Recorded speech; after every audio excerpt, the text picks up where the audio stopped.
पर तुम्हारे आए हैं, खाली न भेजना। स्टेज वाले आप लोग थोड़ा सपोर्ट कीजिए, एकदम सपोर्ट कीजिए, आपकी जरूरत है। आप नहीं सपोर्ट कीजिएगा तो कौन सपोर्ट करेगा? तो एक से एक बकलोल लोग बैठे रहते हैं कभी। अरे पूरा भारत बकलोलों पर है, पूरा भारत बकलोलों पर है। जज बकलोल, चीफ जस्टिस बकलोल, डॉक्टर बकलोल, इंजीनियर बकलोल, नेता बकलोल, प्राइम मिनिस्टर महाबकलोल।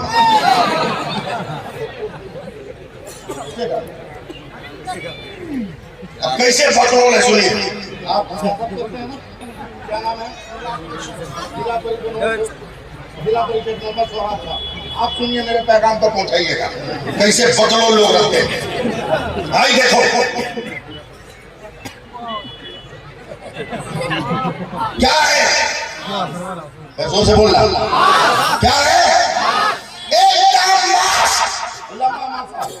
कंपल्सरी, बेगर लगाए नो इंटरव्यू, बेगर लगाए नो इंटरव्यू। मैंने मोदी महाशय 4 इंच का कपड़ा बोला बहुत पावरफुल है, कितना पावर का 4 इंच का कपड़ा है, मगर नाक और मुंह ढक लो तो कोई बीमारी तुमको टच नहीं करेगी और बीमारी से तू बच जाएगा। मैंने कहा कर्नाटक के बकलोलों को क्यों नहीं समझाते कि जब 4 इंच का कपड़ा हर बीमारी से बचा सकता है तो हमारी बेटियों का नकाब कितनी आफतों से बचाने वाला है।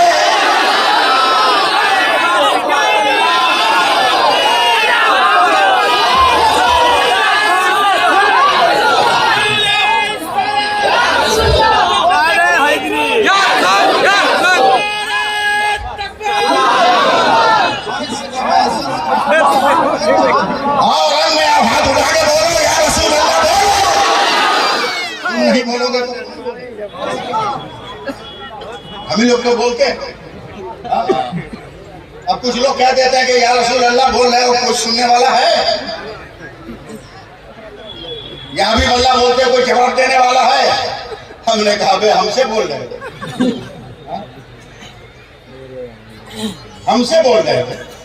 अभी राजधानी से सफर कर रहा था, सेकंड एसी में टिकट, मेरे सामने सीट पर बड़ा खूबसूरत नौजवान था, 20-22 बरस का होगा।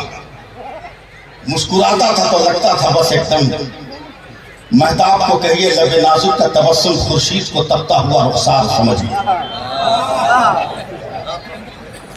बड़ा खूबसूरत कालिया मोहम्मद सरफिल्ला, बड़ा हसीन, मगर लगता था कि किसी मालदार का बेटा, इसलिए कि फटा हुआ जींस पहने हुआ था।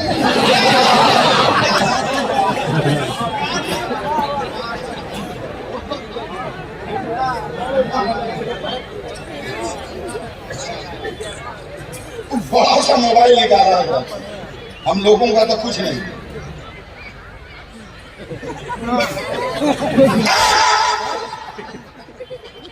इसी ने मुझको पसीना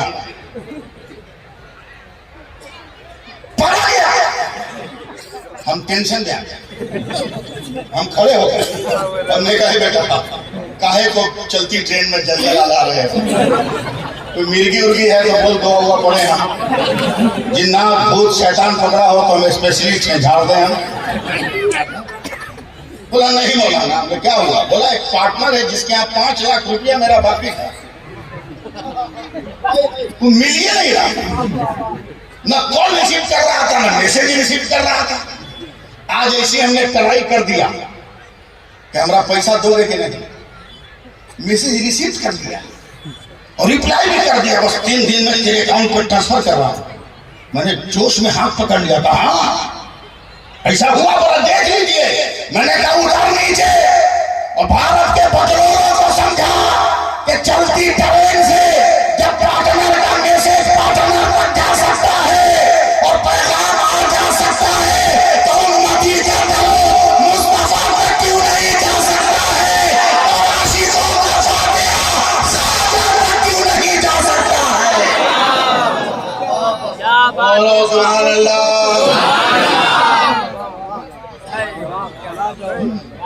हजरत मैं बहुत बड़ा देहाती आदमी,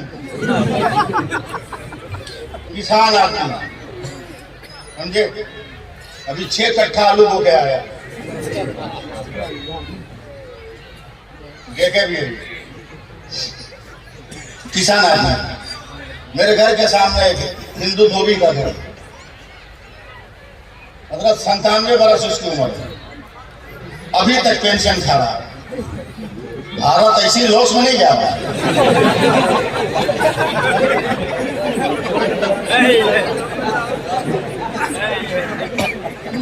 अभी तक पेंशन खा रहा है। एकदम मुकम्मल ओरिजिनल जाहिलन पर, इतना पता नहीं कि अंगूठा कहाँ लगाना। मैं अपने खेत में जा रहा हूं, मुबारक भाई, फसल देखे, और वो 97 बरस का बूढ़ा बैल से हल जोत रहा और इतना भयानक गाना गा रहा है कि मैं गिरते गिरते बचा। 97 वर्ष की उम्र में जब हम जमा होंगे, जाने कहाँ होंगे। मैं एकदम भगवा कर उसको देख रहा हूं।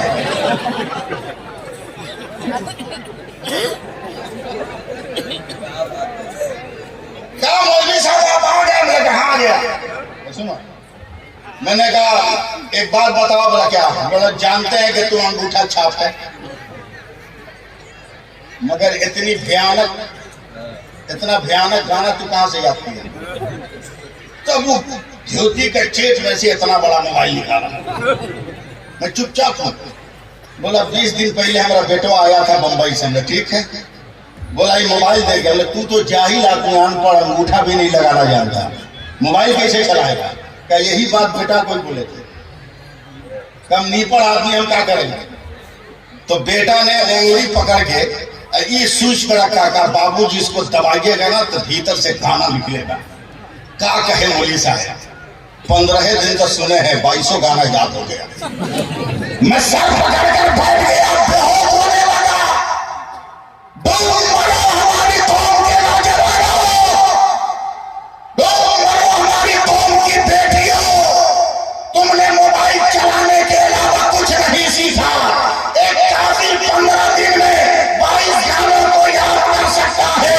काश तुमने अपने मोबाइल में कुरान के 30वें पारे की छोटी छोटी सूरतों की तिलावत को लोड किया होता और उसे सुना होता तो आज सूरह इखलास तुम पढ़ते, सूरह कौसर तुम पढ़ते, सूरह कुरैश तुम पढ़ते और मुर्गा लेकर मौलवी को नहीं देखते। बेवकूफों, उल्टी नहीं समझ कर पा रहे हैं, ओरिजिनल कब जमा कर क्या बात है।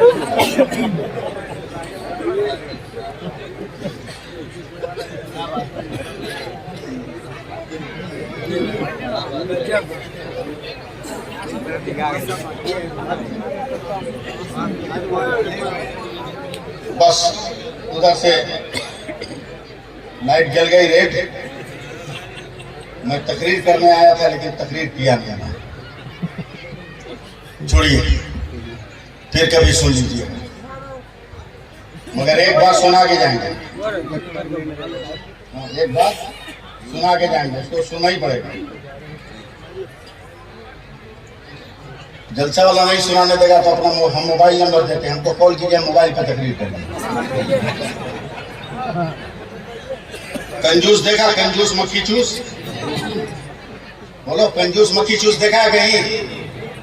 नहीं देखोगे, इसलिए जुमा भी तो पढ़ते नहीं हो तो देखोगे। ये हफ्ता में एक दिन नजर आता है मस्जिद में, जुमा के दिन। कंजूस मक्खी चूस हर जगह नहीं। जब सलाम के बाद लोग पैसा लेने चलेंगे ना, जो खानदानी कंजूस होगा दोनों आंख बंद कर लेगा और दोनों हाथ पे पड़ेगा, ना देखेंगे ना देना होगा, ना देखेंगे ना देना होगा, ना देखेंगे ना देना होगा, ना देखेंगे ना देना होगा। समझ जाना के खानदानी कंजूस है। सुनो, दिल थाम के रखो, कौम की बेटी हो तुम भी सुनो। वर्ल्ड कप का फुटबॉल चल रहा है, आज आखिरी स्टेज में, दनादन दमादम। एक अनजान आदमी एक बड़े आदमी से पूछ रहा है, चाचा कौन कसूर किया है गोल का? समझ रहे हो ना, कि गोल का लगा हुआ। बोला जो आ रहा वही लात मार रहा है, दोनों धीरे से दोनों जोर से। अरे जो ऐसा जो हाथों मार रहा है, क्या कसूर है इसका गोल वाले का? बूढ़े ने कहा उसका कसूर ये है कि ये ऊपर से चिकना है, भीतर से खाली। अगर ये भीतर से भी भरा होता तो किसी की हिम्मत नहीं थी कि इसे मार सकता। हमारा भी हाल उसी फुटबॉल की तरह है, ऊपर से तो अब्दुल करीम अब्दुल रहीम है, मगर अंदर से एकदम खाली खाली है। जो आता है वही ठोकर लगाता है, वरना इस भारत में तो अकेला मोइनुद्दीन आया था, उसको किसी ने ठोकर नहीं लगाई, सबको उसने ठोकर लगा दिया।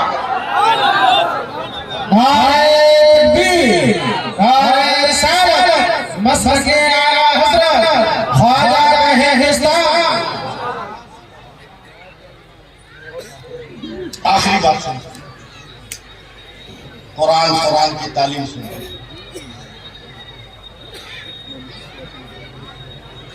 सुन लो एकदम, बस 5 मिनट में मैं समेट लूंगा गुफ्तगू। मैं जबरदस्ती करने का आदी भी नहीं है। और वाकया छोड़ो, फिर कभी सुन लेना। जलसे वाले बोला है उनको अगर ओवरटेक करेंगे तो हमको ओवरटेक कर देंगे, समझे? बाल बच्चेदार आदमी आगे पीछे सब देख दाख के चलना पड़ता। आखिरी बात सुनो, आज भी अपना रंग जमा लो। उन लोगों को नहीं मालूम है कि जलसा हो रहा है, उन लोगों को मालूम है कि नहीं जलसा हो रहा है? दिखा रहा है।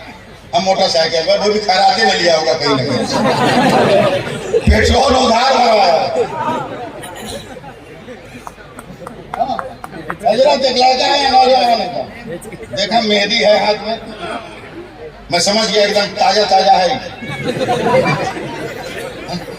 क्या इमाम साहब एक ताबीज दे दिए, लिखा है, बोला रात को नींद नहीं आ रही, रात को नींद नहीं आ रही। शादी हो गई? बोला हाँ। कितना दिन हुआ? क्या 20 दिन। हमने नींद नहीं आई है, कोई ताबीज नहीं। बोला क्या है? बोले मारेंगे जूता से खोपड़ी फाड़ देंगे। लगा हुआ? बोला बोरा पे तो तू बचपन से सोता आया है, चट पर चटाई पर, अब बॉक्स वाला पलंग मिल गया, नरम गद्दा मिल गया, नींद आएगी कहां से?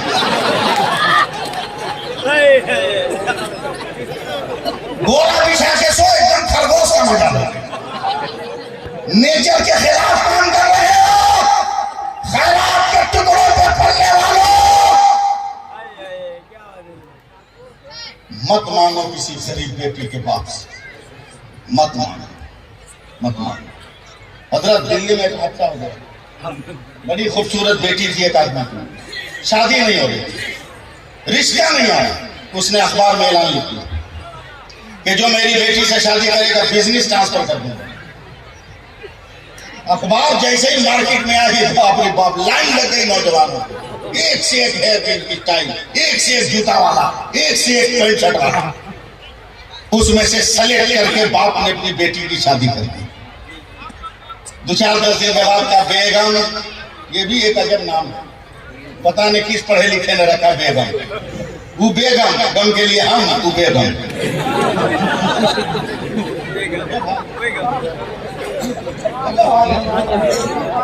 यानी दुनिया ऐसे अपनी राह बदल दे।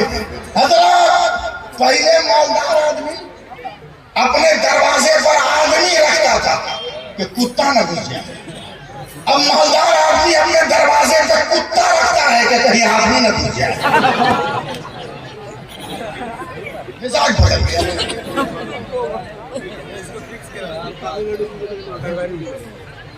कहा बेगम, अब्बू ने अभी अब्बा जान, बाप को कभी अब्बा नहीं कहा होगा, ससुर को अब्बा जान। 5 लाख दिया है ना, इसलिए मुंह में राल टपक रही। अब्बा जान, ये बिजनेस ट्रांसफर नहीं किया, तुमने माना ही नहीं होगा। बोला जाए, बोले जाओ। वही जूता पहना हजरत जिसको सालियों ने चुरा के चूना लगाया, वही अंगूठी पहना जिसको पहनाते हुए सास के मुंह से चीख निकल गई, वही कोट पहना जिसको सिलवाते हुए गरीब बाप ने कई कट्ठा जमीन बेच दिया था। पहुंचा है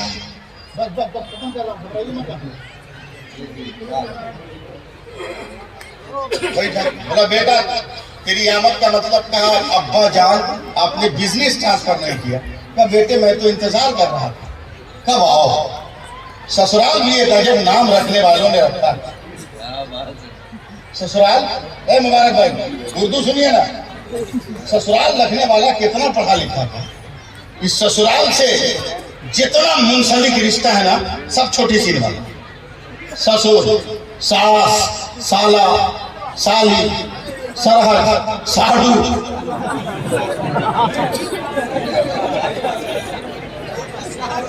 छोटी सी सब छोटी सी जब एक को बड़ी सील बता दी हो तो उसमें शराफत आ जाती।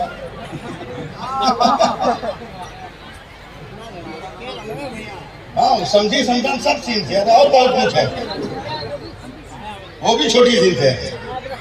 कभी का बेटा तुमने मांगा नहीं है, अब आ गए हो तो देता हूं, ले आइए। बैठो।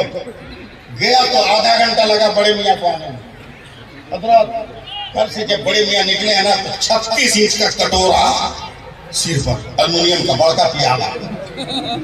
ये टेंशन में कौन कंप्यूटर है जो इतना छोटा अलमारी में आ गया, कौन रजिस्टर है जो छोटा बर्तन में आ गया।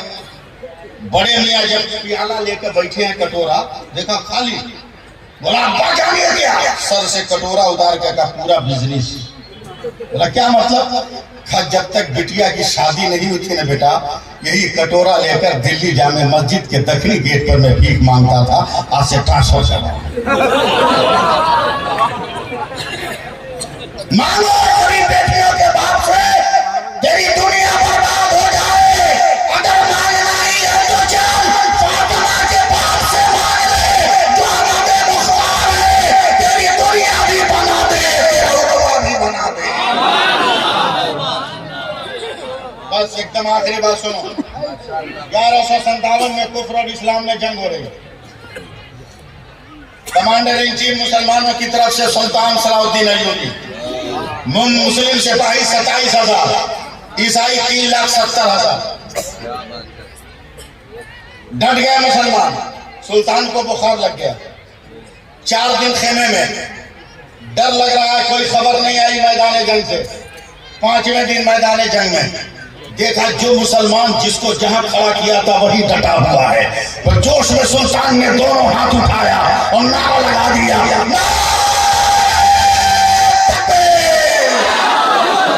हाथ उठा के जवाब देना चाहिए बुज़दिलों,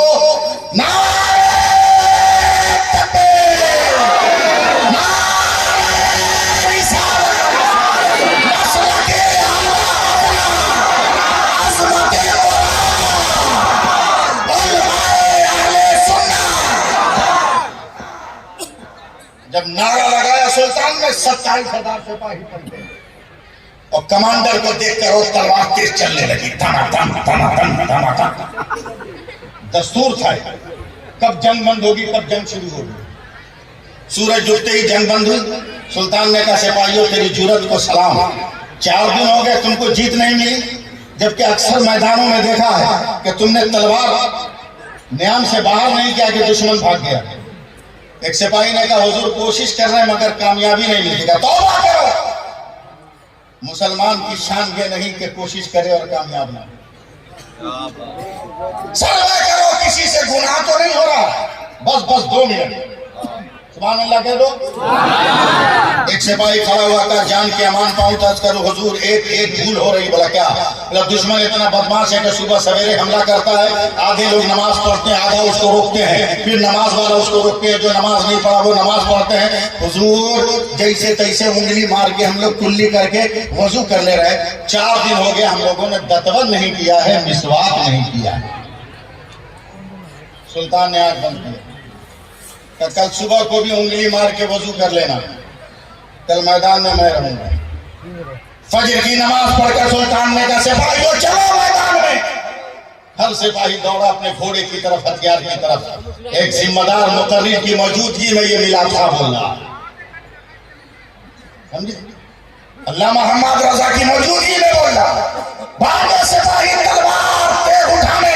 सुल्तान ने कहा खबरदार, न कोई घोड़ा लेगा ना हथियार लेगा। सिपाही कांप गए। बोला फिर? बोला सब आदमी 6-6 इंची का मिसवा के लेके चलो मैदान में। सिपाही हिल गए। 1 मीटर की तलवार से कुछ नहीं हो रहा है, 6 इंची की लकड़ी से काम। 27,000 मैदान में गए। सुल्तान सलाउद्दीन अय्यूबी ने कहा सब लाइन लगा के बैठ जाओ, लाइन एकदम सीधी रहे। इधर देख, लाइन एकदम सीधी रहे। 27,000 बैठ गए। बोला सबका हाथ एक साथ दांत पे चल जाए। 27,000 का चलने लगा। उधर दुश्मनों के कमांडर ने अपने जासूस से कहा मुसलमान को देख किस हाल में आज इतना गुस्सा चढ़ा कि खीरे ककड़ी और गाजर मूली की तरफ उसको काट देंगे। पता लगा किस हाल में है। जासूस आया और जब ऐसे इसे देखा तो ये प्रैक्टिस कभी देखा ही नहीं था। मैदान जंग में ये आइटम देखा ही नहीं था। करीब आके देखा, कुफ्र के दिमाग में जाने क्या फैसला किया। घोड़े पे बैठा भागा का कमांडर, खैरियत चाहते हो तो भागो वरना कल्याण नहीं है। बोला क्या हुआ? बोला कल तक तो मुसलमान तलवारों से मार रहा था, आज दांत को तेज कर रहा है। जो पकड़ा जाएगा कच्चा चबा जाएगा, जो धरा जाएगा हड्डियों समेत को कोड़ा के रख देगा।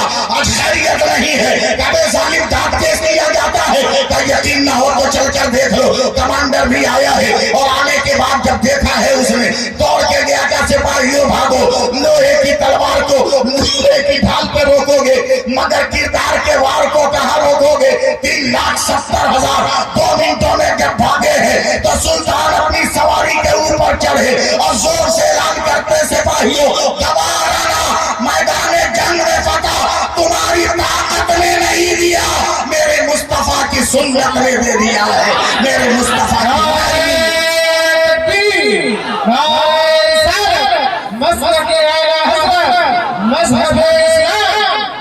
अब मैं उर्दू बोल दूं वरना उलमा कहेंगे कि ये उर्दू नहीं जानता, इसलिए उर्दू बोलते हुए मैं आपसे रुखसत हो जा रहा हूँ। मुसलमानों इनकलाब पैदा करो, इनकलाब पैदा करो और बगैर जहेज के शादी करो।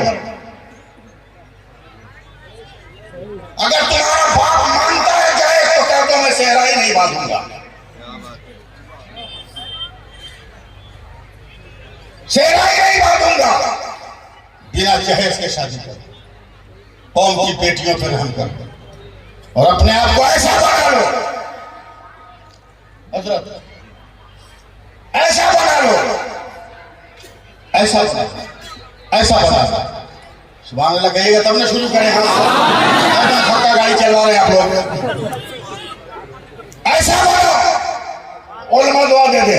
ये जिस्म है, जिस्म में सीना है, सीने में दिल है, दिल में आरजू है, आरजू में दिल में आरजू है, आरजू में तमन्ना है, तमन्ना में उम्मीद है, उम्मीद में यकीन है, यकीन में तसव्वुर है, तसव्वुर में तस्वीर है, तस्वीर में तू है, तुझ में अदा है, अदा में हया है, हया में नजाकत है, नजाकत में शोखी है, शोखी में शरारत है, शरारत में गुस्सा है, गुस्से में अपनायत है, अपनायत में खुलूस है, खुलूस में प्यार है और प्यार में इबादत है। अगर इन मंजिलों से गुजर के चल रहे हो तो याद रखो जिस तरह करबला की मिट्टी आज भी नन्हे असगर को याद कर रही है, कयामत तक आने वाली हर सुबह तेरे किरदार को सलाम करे और तेरी जिंदगी को सलाम करे। नमाजें पढ़ो, क्या क्या पढ़ो? औरत को देख रहे हो, समझे हो कभी कितनी बुद्धिमान है वो? भीख मांग के ले आए, समझ में तो आए नहीं, पांव फैला दिए दबा। ये तो ठीक है कि तुम गर्दन नहीं बढ़ाते हो दबा।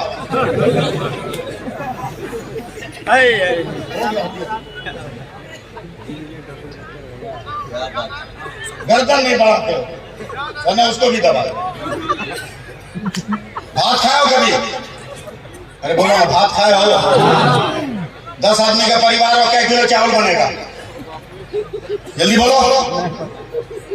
2 किलो ये बोलना भाई, 2 किलो जल्दी बोलो। 2 किलो में क्या पीस चावल है? ना आप गिन पाओगे ना हम गिन पाएंगे। अबे जो मेज पर आता है वो नहीं गिनता, और फिर भी औरत को मारते हो। कितनी बड़ी साइंटिस्ट है, अमेरिका उसको सलाम करता है, चाइना उसको नमस्कार करता है।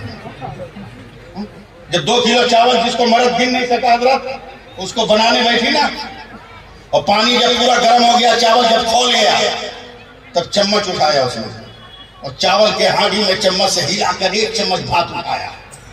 1 चम्मच भात उठाकर 1 चावल पकड़ के दबाया।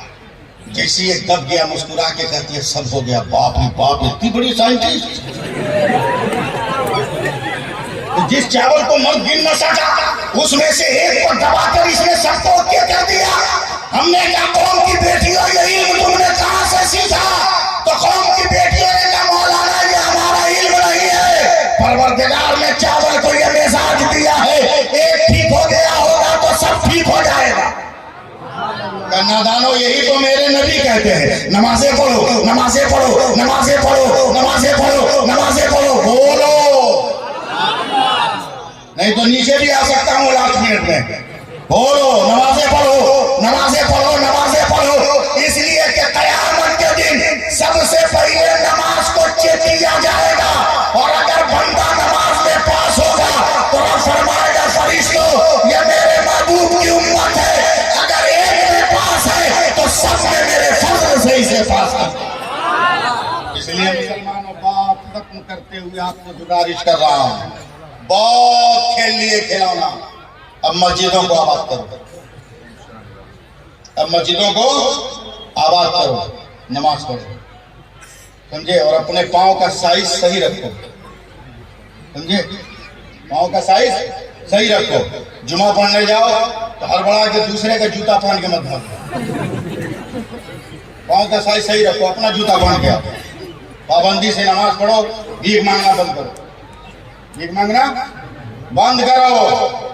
अल्लाह ने अगर दौलत दिया है तो तू गरीब बेटियों की शादी नहीं करता। मेरे नबी कहते हैं जो मेरी उम्मत की गरीब बेटियों की शादी में हिस्सा लेगा, ऐलान कर दो को मेरी रहमत में हिस्सादार है। अल्लाह ताला हम सबको अमल की तौफीक अता फरमाए, सिरात मुस्तकीम पे चलने का जज्बा अता फरमाए। इंशाअल्लाह फिर कभी तकरीर का मौका आप लोगों ने दिया तो तकरीर कर दूंगा। बस ये आखिरी शेर सुन लीजिए कि फलदार के नसीब में है पत्थरों की चोट, फलदार के नसीब में है पत्थरों की चोट। ये हौसला नहीं है तो फिर बेसमर रहो, रो जहर में खुलूस तो पी जाओ शौक से, अमृत बेखुलूस तो ठोकर से मार दो, और मुसर्रत की तमन्ना है तो गम की इंतहा कर ले, सितारे डूब कर करते अनवार सहर पैदा। अस्सलामु अलैकुम व रहमतुल्लाहि व बरकातुहू। यार जिंदा सोहबत।